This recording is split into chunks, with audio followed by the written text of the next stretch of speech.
Hello વિદ્યાર્થી મિત્રો, આપણે આજે ધોરણ 9 ગુજરાતીની જે એકમ કસોટી લેવાઈ 25/7/2024 એમાં આપણે પ્રથમ ભાગ તો જોયેલો જ છે, જેમાં શોર્ટ ક્વેશ્ચનના આન્સર જોયેલા છે, પણ લાંબા ક્વેશ્ચન જે છે, લાંબા પ્રશ્નો એનું સોલ્યુશન આપણે એમાં નહોતું જોયું કારણ કે વિડીયો લાંબો થઈ ગયો હતો. તો આ ભાગમાં આપણે સંપૂર્ણ લાંબા પ્રશ્નોનું સોલ્યુશન જોઈએ છીએ. અને તમે જો આગળનો વિડીયો ના જોયો હોય પહેલા ભાગનો, તો એ વિડીયો આ ડિસ્ક્રિપ્શન લિંકમાં તમને મળી જશે. તો જોઈએ આપણે પ્રશ્ન 2 વિભાગ બી. એમાં પહેલો પ્રશ્ન છે, ગોવાળોમાં ગિરધર કેવી રીતે શોભી રહ્યા છે?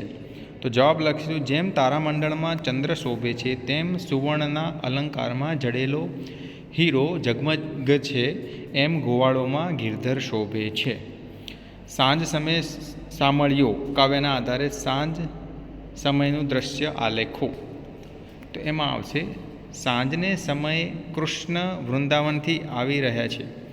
કૃષ્ણની પાછળ ગોધણ અને આગળ ગોધણ અને પાછળ સાજન એટલે કે ગોવાળોનું વૃંદ છે. તો આ રીતના જે આખો જવાબ આપેલો છે તમારે લખી લેવાનો. પ્રશ્ન 3, ગાંધીજીને શાની ચોરી કરવાની ટેવ પડી, શા માટે? તો ગાંધીજીને દર વખતે બીડીના ઠૂઠા મળી શકે એમ નહોતા, વળી બીડીના ઠૂઠામાંથી ખાસ ધુમાડો પણ નીકળતો નહીં. આથી નોકરના ખીચ્ચામાંથી 2-4 દોકડા ચોરવાની ટેવ પડી. 4, ગાંધીજીએ સોનાનું કડું શા માટે કપાવેલું? ગાંધીજીના માંસાહારી ભાઈને 25 રૂપિયાનું ફરજ થયું હતું. 25 રૂપિયાનું કરજ થયું હતું. આ કરજ ચૂકવવા માટે ગાંધીજીએ સોનાનું કડું કપાવ્યું હતું. ગાંધીજીએ ચિઠ્ઠીમાં શું લખ્યું હતું? ગાંધીજીના માંસાહારી ભાઈને દેવું થયું હતું, આથી ભાઈના સોનાના કડામાંથી નાનો ટુકડો કાપી દેવું ચૂકવવામાં ગાંધીજીએ ભાઈને સાથ આપ્યો. આ ચોરી કર્યા પછી ગાંધીજીએ પશ્ચાતાપ થયો અને પિતાજીને ચિઠ્ઠીમાં આ ચોરી કર્યાની તેમણે નિખાલસ કબૂલાત કરી.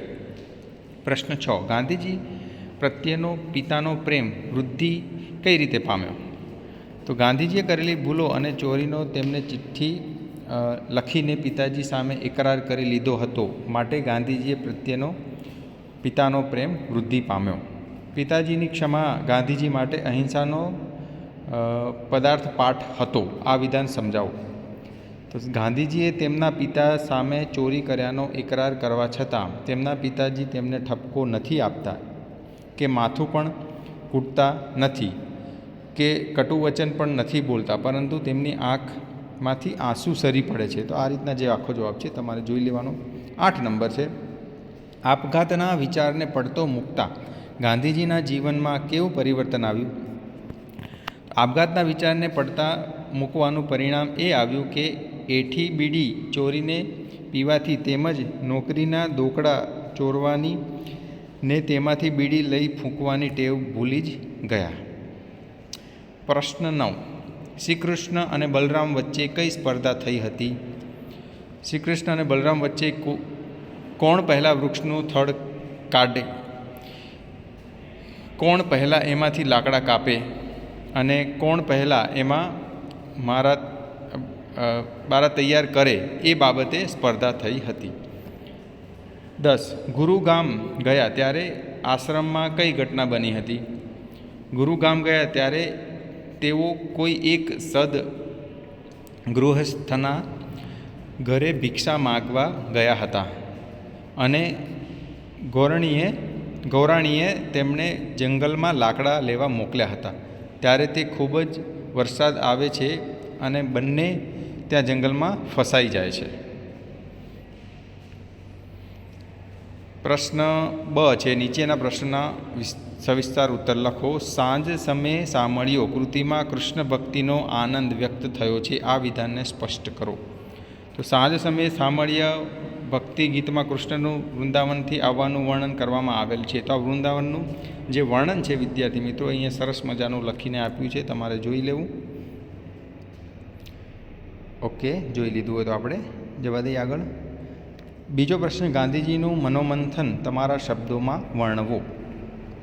તો ગાંધીજીએ સૌપ્રથમ બીડી પીવાની તીવ્ર ઈચ્છા થઈ, એ પૂરી ન થતાં ચોરી કરી અને અંતે આપઘાત કરવાનું મન થયું. તો આ આખી ઘટના છે એ તમારે અહીંયા લખેલી છે, સરસ મજાની, તમારે જોઈ લેવી. 3 નંબર, ચોરી અને પ્રાયશ્ચિત કૃતિમાં વ્યક્ત જીવન મૂલ્યો સ્પષ્ટ કરો. તો એનો પણ અહીંયા સરસ મજાનો જવાબ તમને ડિટેલમાં આપ્યો છે, જોઈ લેવો. પ્રશ્ન 4, પછી સાંભળ્યોજી બોલ્યું કૃતિમાં વ્યક્ત અતૂટ મૈત્રી અને પરસ્પરનો પ્રેમભાવ તમારા શબ્દોમાં વર્ણવો. તો શ્રી કૃષ્ણ અને સુદામા સાંદીપની ઋષિના આશ્રમમાં સાથે ભણ્યા હતા. તેઓ 2 માસ સાથે રહ્યા હતા. બંને વચ્ચે નાનપણથી જ પ્રેમ હતો. તેઓ સાથે ભિક્ષા માગવા જતા. તો એ રીતના આખું જ અહીંયા લખ્યું છે, તમારે જોઈ લેવું. પ્રશ્ન 5, તમારી ભૂલને કારણે તમને કોઈએ ઠપકો કે ટકોર કરેલ હોય તે પ્રસંગને વર્ણવો. મારી ભૂલને કારણે મારા પપ્પાએ મને એકવાર એ ભૂલ બાબતે ટકોર કરેલી. થયું એવું કે અમારી શાળામાંથી ટ્રાફિક સિગ્નલ અંગેના નિયમ સમજાવવામાં આવ્યા હતા અને બરોબર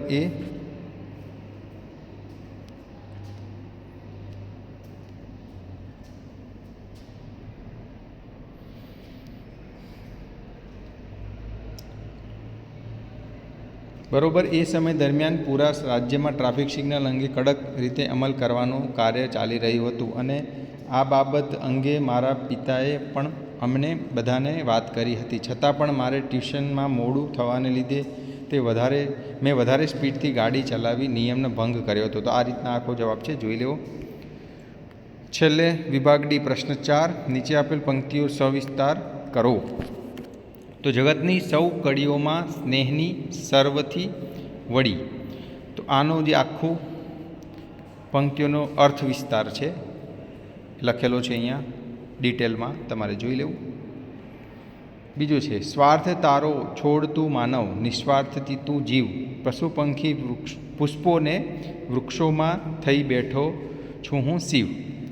તો આનો પણ આખો અર્થ વિસ્તાર અહીંયા આપ્યો છે, તમારે જોઈ લેવો. નમતાથી સૌ કો રીજે, નમતાને બહુમાન, સાગરને નદીઓ ભજે છોડી ઊંચા સ્થાન. તો આનો જે જવાબ છે અર્થ વિસ્તાર આખો અહીંયા આપ્યો છે. આ પંક્તિઓમાં કવિ નમ્રતાનો મહિમા સમજાવે છે, એવી રીતના અહીંયા આખો અર્થ વિસ્તાર સમજાયો છે. 4 નંબર છે, સમેના વેર વેરથી ટળે ના પાપ પાપથી, ઔષધ સર્વ દુઃખોનું મૈત્રી ભાવ સનાતન.